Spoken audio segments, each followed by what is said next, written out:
आज के हमारे इस वीडियो में हम आपके लिए आमल की एकादशी की पौराणिक कहानी लेकर आए हैं।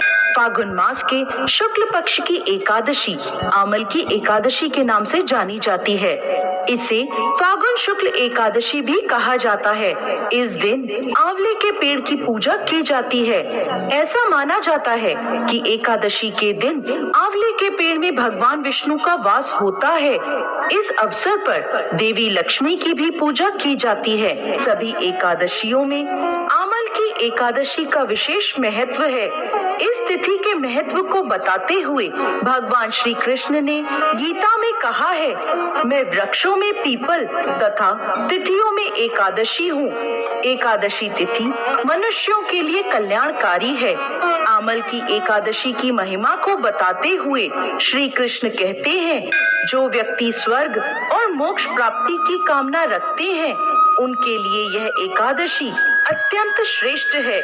जो भी इस दिन आंवले के पेड़ की पूजा करता है उसे सभी देवी देवताओं का आशीर्वाद प्राप्त होता है।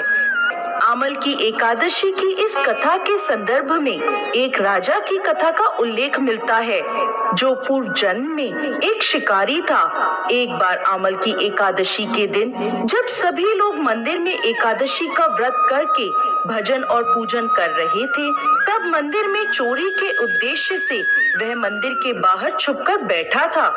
मंदिर में चल रही पूजा अर्चना देखते हुए वो लोगों के जाने का इंतजार कर रहा था। अगले दिन सुबह हो जाने पर शिकारी घर चला गया। इस तरह अनजाने में शिकारी से आमल की एकादशी का व्रत हो गया। कुछ समय बाद शिकारी की मृत्यु हुई और उसका जन्म राज परिवार में हुआ। आमल की एकादशी की पौराणिक कथा के अनुसार भगवान विष्णु की नाभि से ब्रह्मा जी की उत्पत्ति हुई थी। उत्पन्न होने के बाद ब्रह्मा जी के मन में जिज्ञासा हुई कि वह कौन है, उनकी उत्पत्ति कैसे हुई।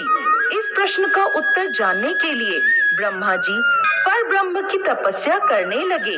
ब्रह्मा जी की तपस्या से प्रसन्न होकर भगवान विष्णु ने ब्रह्मा जी को दर्शन दिए। विष्णु जी को सामने देखते ही ब्रह्मा जी की आंखों से आंसुओं की धारा बहने लगी। ब्रह्मा जी के आंसू भगवान विष्णु के चरणों पर गिरने लगे और उनके आंसुओं से आमल की यानी आंवले का वृक्ष उत्पन्न हुआ।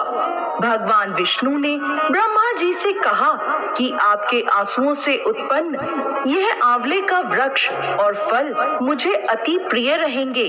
जो भी आमल की एकादशी के दिन आंवले के वृक्ष की पूजा करेगा उसके सारे पाप समाप्त हो जाएंगे और व्यक्ति मोक्ष प्राप्ति का अधिकारी होगा। तभी से आमल की एकादशी के दिन आंवले के पेड़ की पूजा की जाने लगी। साथ ही इस दिन आंवला भगवान विष्णु को अर्पित किया जाता है। इतना ही नहीं, इस दिन खुद भी आंवला ग्रहण करना बेहद फायदेमंद होता है। ऐसी मान्यता भी है कि भगवान कृष्ण अपनी पत्नी और देवी राधा के साथ आंवले के पेड़ के पास निवास करते हैं। जय श्री हरि विष्णु।